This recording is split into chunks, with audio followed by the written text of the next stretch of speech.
सिंधु घाटी सभ्यता को खोज निकालने में जिन दो भारतीयों का नाम जुड़ा है वे है दयाराम साहनी एवं रखाल दास बनर्जी। ये हो जाएगा। उसके बाद है हड़प्पा एवं मोहनजोदड़ो की पुरातात्विक खुदाई के प्रभारी थे सर जॉन मार्शल। उसके बाद है न्यूमिस्मैटिक्स क्या है, तो सिक्कों व धातुओं का अध्ययन है।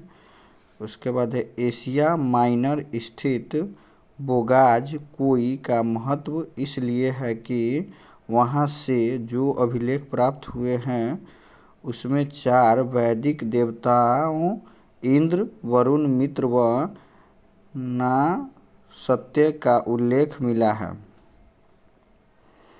उसके बाद है अशोक के शिलालेखों को पढ़ने वाला प्रथम अंग्रेज कौन था, तो जेम्स प्रिंसेप।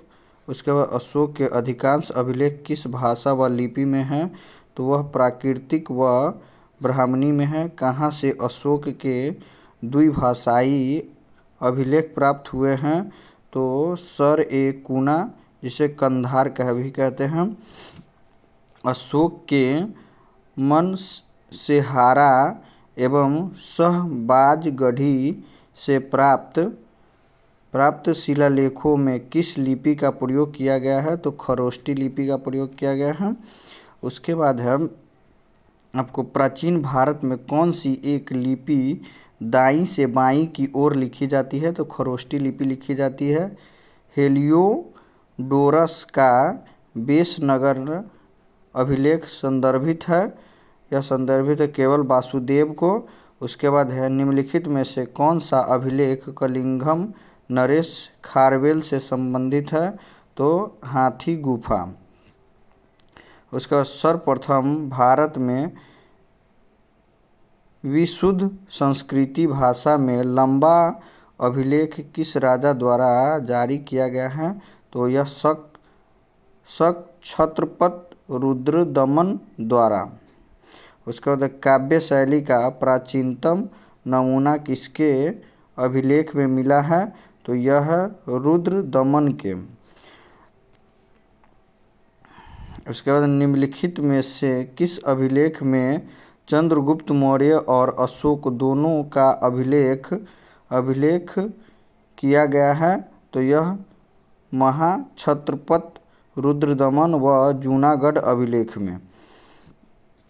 उसके बाद है आपको समुद्रगुप्त की सैनिक उपलब्धियों का वर्णन उसके किस अभिलेख में उपलब्ध है, तो यह अभिलेख है प्रयाग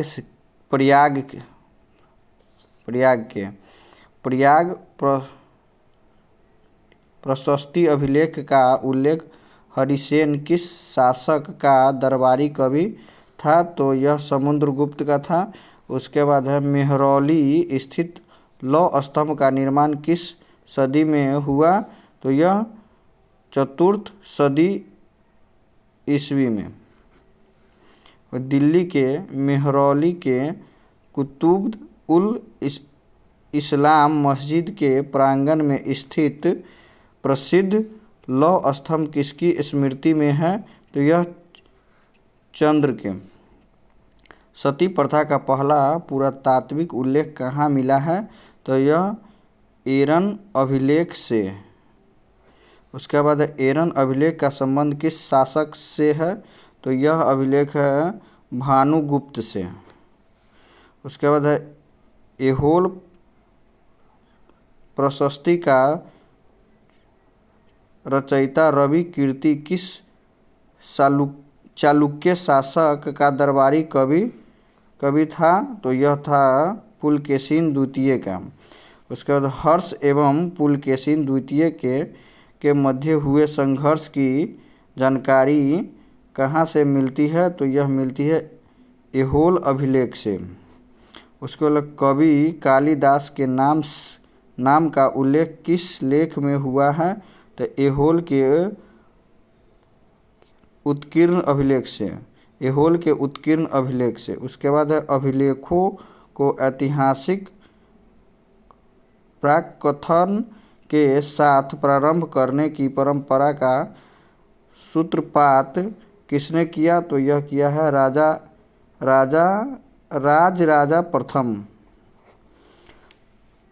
उसके बाद कहाँ से प्राप्त अभिलेख में महासभा की कार्य प्रणाली के विषय में विस्तृत जानकारी मिली है? तो उत्तर म्यूर। भारत में सिक्कों का प्रचलन कब आरंभ हुआ? तो 600 ईसा पूर्व में। भारत में प्राचीनतम मुद्रा माना जाता है आहत सिक्के को। भारत में सर्वप्रथम स्वर्ण मुद्राएं किसने चलाई? तो इंडो बैक्ट्रियन ने। उसके बाद है निम्नलिखित में किसने सोने के सर्वाधिक शुद्ध सिक्के जारी किए? तो यह कुषाण ने किए। ओकरा बाद है सातवाहनों के समय में मुद्रा सर्वाधिक किस धातु के बने? तो सीसा के। निम्नलिखित में से किसने बड़े पैमाने पर स्वर्ण मुद्रा चलाई थी? तो यह कुषाण शासकों ने। हम लोग 66 तक कर लिए हैं, इसमें 80 तक है। चलिए धन्यवाद, अगले वीडियो में मिलते हैं।